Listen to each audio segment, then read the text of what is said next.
All right, today we're going to cut out our little white owls and glue them to our paper that we painted. When you're using scissors, you want to make sure you're being safe with the scissors.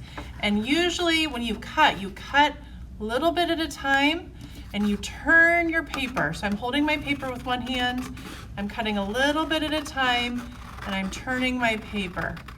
So I don't cut too much. I'm not going like this. I'm just going like this, a little bit at a time with my fingers in the little holes, and you guys will get smaller scissors than this. Sometimes this paper gets in my way and I just cut that part off so that I can easily get my hand in here. Notice how I'm kind of turning my scissors now and the paper to get around those little feet. So I'm going to cut that part off so it's not in my way. I'm just going to keep cutting around my whole owl. All these little scraps I'm going to make sure get in the recycling. Cut that part off. And then once my owl is cut out, you guys will get a glue stick and you'll glue it down. And we're gonna make some little trees with white paint. So now my owl's all cut off, I can recycle all these, and I'm gonna be passing out your papers. Once you have your paper, you'll get to decide where you wanna put your owl. Put a lot of glue on the back of your little white owl. Make sure it gets stuck onto your paper.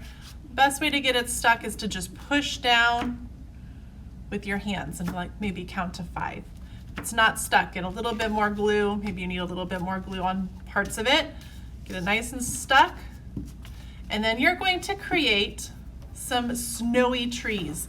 So I'm gonna have you guys do this. I'm gonna decide how I want you to do this. But we're going to use paint and these little cardboard sticks. So with the cardboard sticks, you're just gonna hold it on one side, dip the end into the other side, and then you're gonna make these stamps.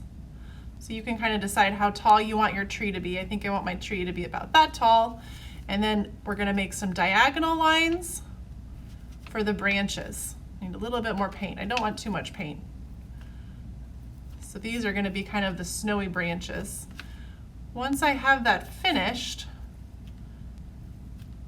then I'm gonna add a little bit of glitter to it, and you guys will be completely done. So I think I'm gonna have you guys do this over by the counter so that we can make sure we don't get the paint and the glitter everywhere. Maybe I want some small branches kind of coming off of these branches. That looks kind of interesting too.